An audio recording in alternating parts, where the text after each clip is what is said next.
ஒரு நல்ல ஒரு ஸ்டோரி. அதாவது ஒரு வீட்டில் விருந்தாட்கள் நிறைய பேர் வந்திருக்கிறாங்க. வந்த உடனே அவங்களுக்கு சாப்பாடு வேணுமேன்னு சொன்னோடனே வீட்டில் சாப்பாடு இல்லை. அப்போ பைசாவும் கையில் இல்லை. உடனே பக்கத்தில் உள்ள புரோட்டா கடையில் போய் ஒரு 15 புரோட்டாவும் ஒரு 5 ஆம்லேட்டும் வாங்கிட்டு வாம்மா, வந்தவங்களுக்கு சாப்பாடு கொடுக்கணும் அப்படின்னு சொல்லிட்டு தன்னோட பொண்ணோட கையில் கூடையும் கொடுத்து அனுப்பி விடுறாங்க. ஒரு 10 வயசு பொண்ணு 10 வயசு பொண்ணுகிட்ட கையில் கொடுத்து அனுப்புனோடனே அங்கே போய் கடையில் கூட்டமாகவும் இருக்குது. அப்போ கூட்டமாக இருந்தவொடனே அந்த பொண்ணு போய் அம்மா 15 புரோட்டாவும் ஒரு 5 ஆம்லேட்டும் வாங்கிட்டு வர சொன்னாங்க அப்படின்னு சொல்லுறாங்க. என்னம்மா இது 195 ரூபா பாக்கி வேறு இருக்குது, இதில் வேறு 15 புரோட்டா வேறு கேட்குறீங்க, 5 ஆம்லேட்டு கேட்குறீங்க, அந்த 195 ரூபா உங்கள் அம்மாட்ட வாங்கிட்டு வந்துட்டு அந்த இப்போ பார்சலை வாங்கிட்டு போங்க அப்படின்னு சொல்கிறாரு. இல்லைண்ணா வீட்டில் ஆள் வந்திருக்காங்க, அப்போ அவங்களுக்கு சாப்பாடு கொடுக்கணுமா, அம்மா 15 புரோட்டாவும் 5 ஆம்லேட்டும் வாங்கிட்டு வர சொன்னாங்க, அதனால் தந்துடுவாங்களாம் அப்படின்னு சொன்னாங்களாம்.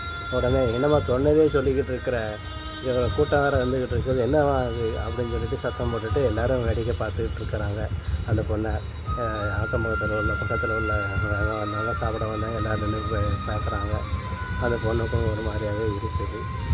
என்ன பண்ணுறது அப்படின்னு சொல்லி முழிச்சிட்டு இருக்கும்போது மறுபடி கடைக்காரர் 15 பரோட்டாவும் 5 ஆம்லேட்டும் பார்சல் பண்ணி கொடுக்குறாரு.